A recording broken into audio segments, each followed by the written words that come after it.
राधे राधे, जय श्री कृष्णा। मैं सीमा सिंह बड़ों को चरण स्पर्श, छोटों को प्यार और बराबर वालों को तहे दिल से नमस्कार करती हूँ। आज मैं आपको बैसाख मास के महात्म्य का 15वां अध्याय सुनाने जा रही हूँ।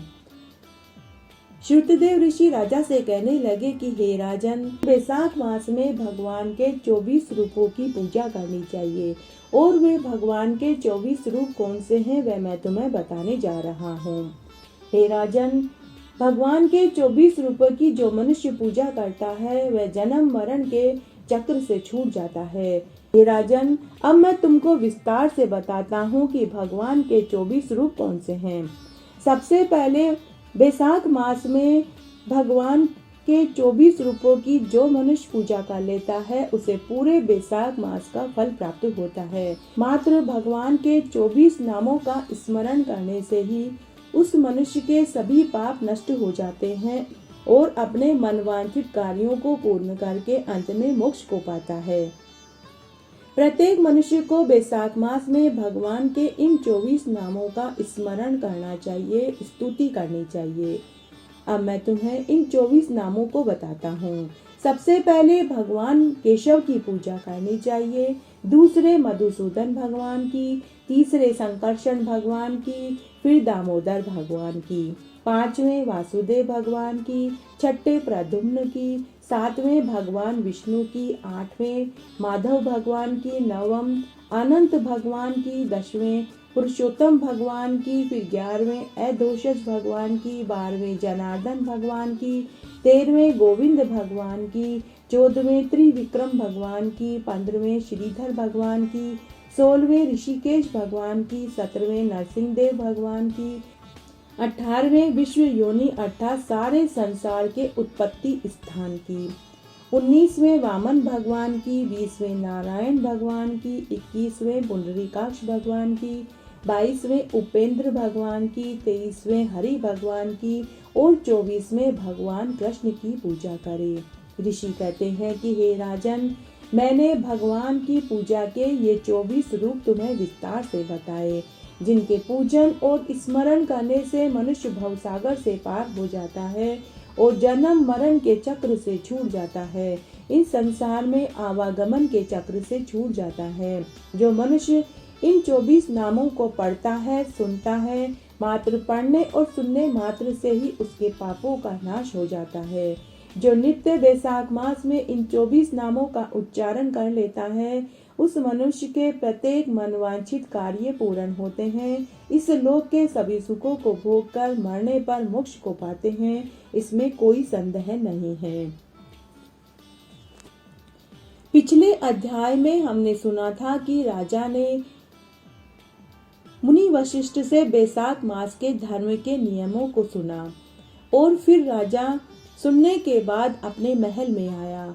फिर राजा ने हाथी पर ढोल रखकर पूरे नगर में यह सूचना करवाई या ढिंडोरा पिटवा दिया कि 8 वर्ष की आयु से लेकर 80 वर्ष की आयु तक के सभी मनुष्यों को मेष की संक्रांति में सूर्य उदय से पहले उठकर स्नान जो नहीं करेगा वह दंडनीय समझा जाएगा। उसे शहर से नगर से निकाल दिया जाएगा। पुत्र, भार्या, इष्ट मित्र चाहे कोई भी हो, जो विषाक्त धर्म का पालन नहीं करेगा उसको चोर के समान दंड दिया जाएगा। प्रातःकाल पवित्र जल में स्नान करो, जगह जगह पर प्याऊ लगाओ, यथाशक्ति ब्राह्मणों और गरीबों को दान करो, बैसाख के धर्म के नियमों का पालन करो। प्रत्येक गांव में एक एक उपदेश करने वाले विद्वान ब्राह्मण नियुक्त कर दिए तथा 5 गांवों पर एक अधिकारी नियुक्त कर दिया। इस प्रकार धर्महीनों को दंड देने के लिए वह 10-10 सवार नियुक्त कर दिए। इस प्रकार उस राजा ने अपने पूरे नगर में सभी लोगों से बैसाख धर्म के नियमों का पालन करवाया। इस कारण उस राज्य में जो पापी मर जाते थे वे भी बैकुंठ को प्राप्त होते थे। बैसाख मास में एक बार के स्नान से पापों से मुक्त होकर कोई प्राणी भी यमपुरी को नहीं जाता। इस कारण उस सूर्यवंशी राजा के यम के सब लेखों को मिटा दिया। मनुष्य के जो भी पुराने कर्म थे वे सब नष्ट हो गए। बेचारे चित्रगुप्त के पास लिखने के लिए कुछ नहीं बचा, सब नरक खाली हो गए। तब एक समय नारद जी धर्मराज जी के पास जाकर कहने लगे कि हे राजन, नरक में पहले जैसे हाहाकार, मारने, चीखने, चिल्लाने की आवाजें सुनाई नहीं देती है। चित्रगुप्त जी के पास भी लिखने को कुछ नहीं बचा। हाथ पर हाथ धरे बैठे रहते हैं। बड़े बड़े पापी भी अब तुम्हारे लोक में नहीं आते हैं, इसका क्या कारण है? तब धर्मराज जी कहने लगे कि हे नारद मुनि, मृत्यु लोक में एक राजा है। वह अपने राज्य में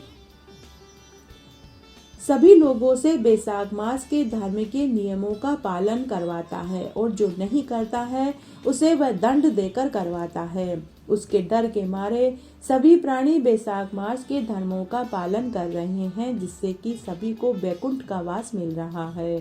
वह राजा बड़ा ही चक्रवर्ती है। सारे संसार में उसकी आज्ञा का पालन होता है।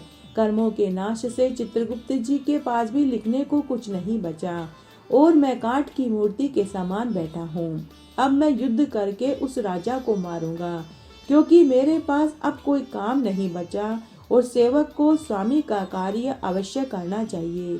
यदि वह मुझसे नहीं मरेगा तो मैं ब्रह्मा जी के पास जाकर निवेदन करूंगा।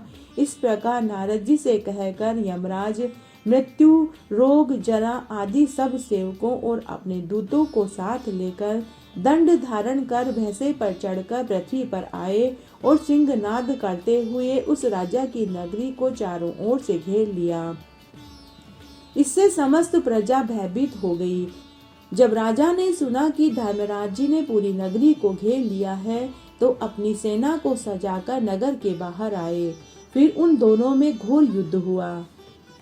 राजा ने थोड़ी देर में मृत्यु, काल और रोग और यमराज के दूसरे दैत्यों को मारकर भगा दिया।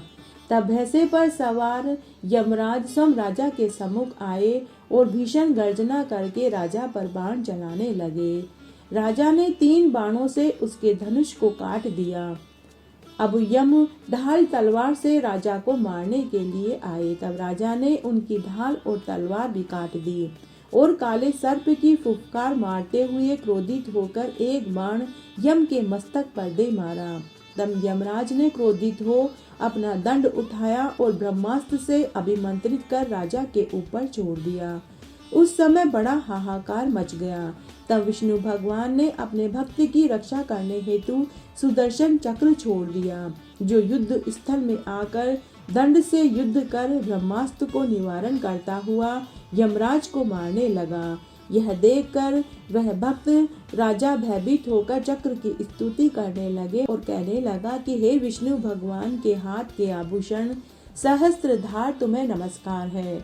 भगवान तुमको सारे लोक की रक्षा करने के लिए धारण करते हैं, क्योंकि जो देवताओं के द्रोही हैं तुम उनके काल हो। सो हे जगत पते, इस यम की रक्षा करो। ऐसी स्तुति सुनकर चक्र यम को राजा के पास छोड़कर स्वयं बैकुंठ को चला गया। फिर यम उदासीन होकर ब्रह्मलोक में ब्रह्मा जी के पास गया।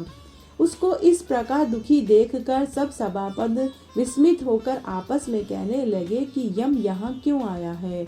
कहीं ब्रह्मा जी के दर्शन को तो नहीं आया है। इसको तो कभी क्षण भर के लिए भी फुर्सत नहीं होती, फिर आज यह यहाँ कैसे आया है? सभी देवता व्याकुल हो गए। सभी देवता आपस में बातें कर रहे थे कि यमराज को तो कभी भी फुर्सत नहीं होती, फिर आज ये ब्रह्मा जी के दरबार में क्यों और कैसे आए हैं? सब ऐसा कह रहे थे। तभी प्राणियों का स्वामी और सूर्य का पुत्र यम ब्रह्मा जी के चरणों में गिर पड़ा। जैसे जड़ से कटा हुआ वृक्ष पृथ्वी पर गिर जाता है, वह त्राही त्राही पुकारने लगा और बोला कि हे देवेश, मेरा अत्यंत अपमान हो रहा है। मेरे वस्त्र फाड़ डाले, मुझको बहुत पीटा गया। मेरी प्रतिष्ठा, मेरी मर्यादा सब भंग हो गई। हे कमलासन, आपके होते हुए मेरी यह दुर्गति हुई। ऐसा कहकर यम मूर्छा खाकर पृथ्वी पर गिर पड़ा। तब वहां पर बड़ा कोलाहल हुआ। सब आपस में विचार करने लगे कि जो स्थावर जंगम सबको खाने वाला, मनुष्यों को संताप देने वाला, आज खुद दुखी क्यों है?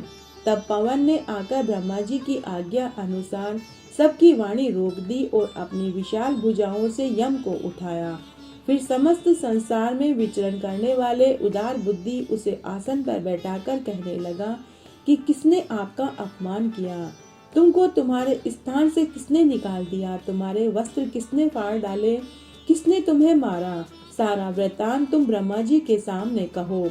जो सबके पितामह हैं, वही तुम्हारे दुख को दूर करेंगे। जब यम ने पवन के ऐसे वचन सुने तो यमराज ब्रह्मा जी के मुख की तरफ देखकर अत्यंत दीन स्वर में सत्यता पूर्वक सारी बातें कहने लगा। इस तरह आज मैंने आपको बैसाख मास के महात्म्य का 15वां अध्याय सुनाया। मेरे साथ बने रहने के लिए आपका धन्यवाद। आगे की कथा कहानी और महात्म्य के लिए भी आप इसी तरह मेरे साथ बने रहें। धन्यवाद।